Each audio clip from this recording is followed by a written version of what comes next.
The following video is universal, which comes with a peaceful message, so please watch with an open mind. Thank you.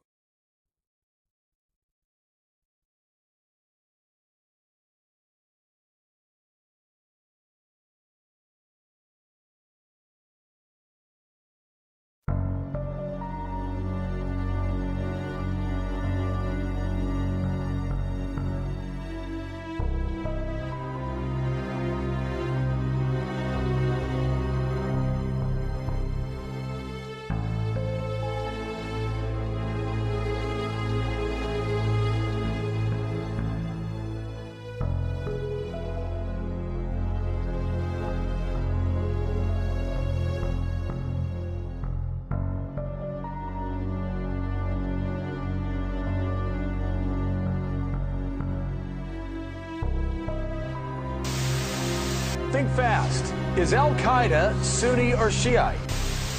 We're now so interested in, the differentiation, of course, between the Shias and the Sunnis. Well, Sunni and Shia Muslims in Iraq, they are at each other's throats.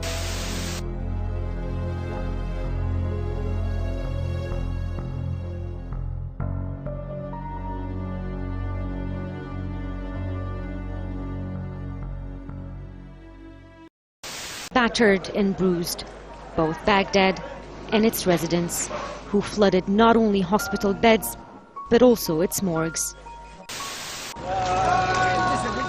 And to God these mourners have turned.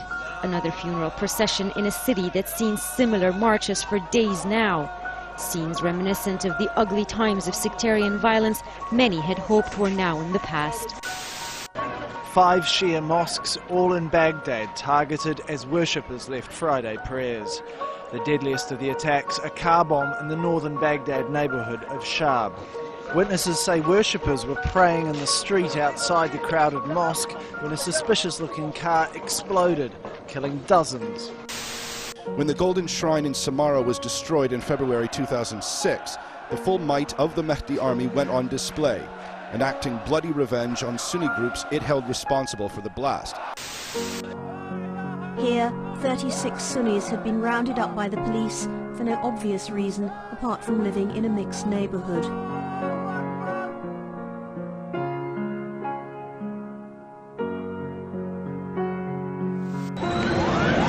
Pakistan's largest city, Karachi, still burning after a suicide bomber blew himself up, targeting a Shia Muslim procession on their key holiday of Ashura.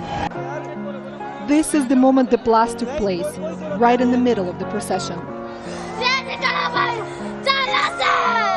The explosion killed dozens of people and wounded dozens more.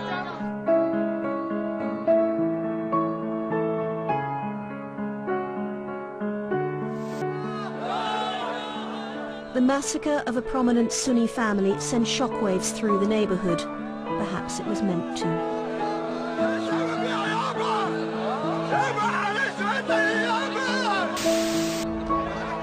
A bomb has exploded in a district called Sadr City. A local cameraman gave us this footage. People were queuing for cooking oil. About 40 are dead, targeted simply because, like everyone in this area, they're Shia. That means the bombers were Sunni insurgents. A respected Sunni cleric was shot at close range outside his mosque. These not random events, and the effect to once again raise the spectre of sectarian attack and retaliation.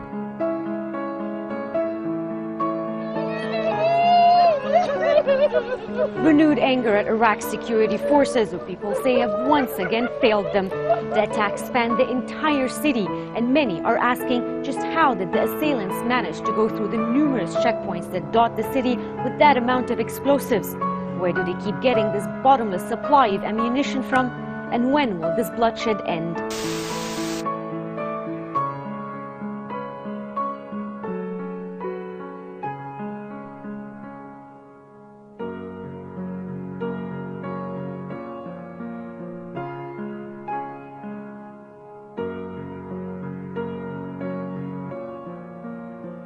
Where is our freedom? Forget division based on ethnicity or religion. Whether you're Sunni, Shia, Kurdish or Christian, pain is still pain if you're a person that's missing. We all deserve a life in this earth that we live in. This system of division makes it harder for you and me. Peace is a question, the only answer is unity. Is unity, unity, unity, unity.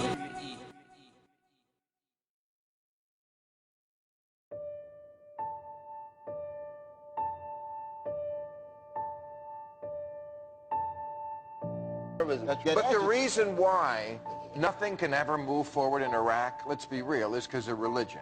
Because there are two sects, and something that happened 1,400 years ago, they're still beefing That's about. their business, though. Even if I agree. There are dangers of fierce sectarian fighting if, for example, the terrorist organizations try to overrun sacred Shia sites, which could trigger Shia-Sunni conflicts that could be very hard to stamp out.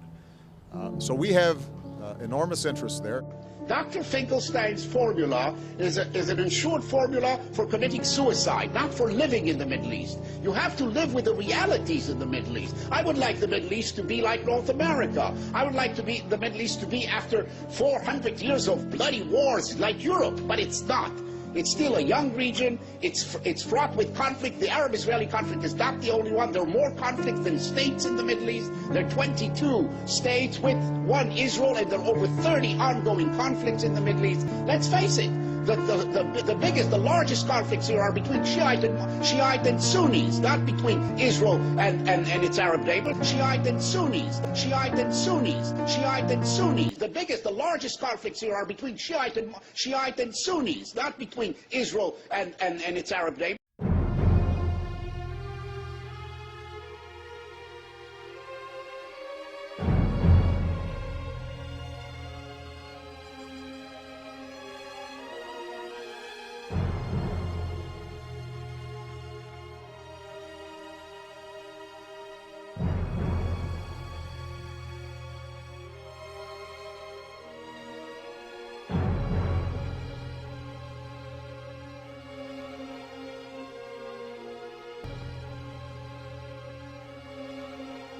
What should be the future of the Middle East 10 years from now?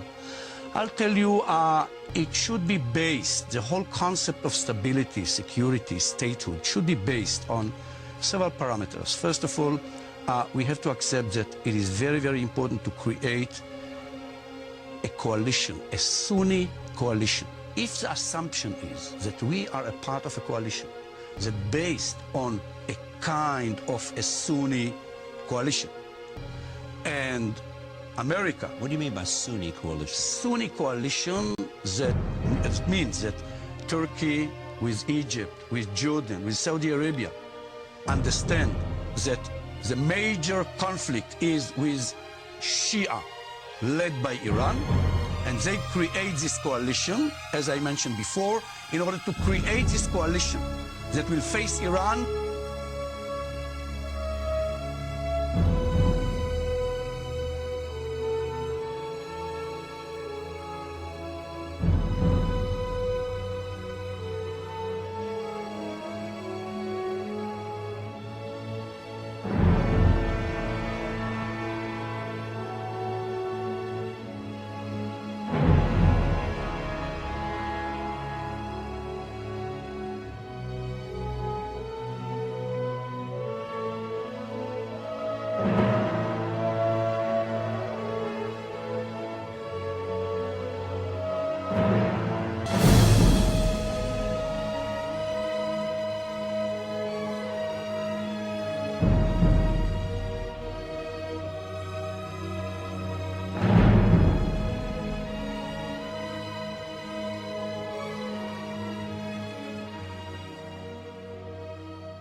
Those who are present warn those who are absent.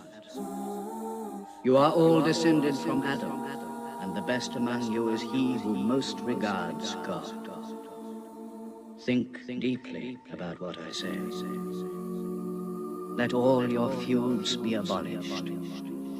You must know that every Muslim is the brother of every other Muslim, and all Muslims are brothers one of another. Between Muslims there are no races and no tribes. Nor must you take anything from your brother except what is given freely.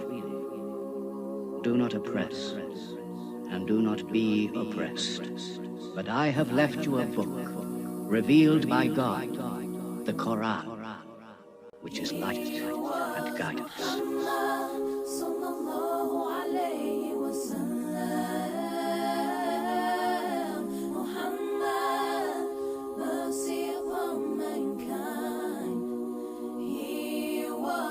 Muhammad.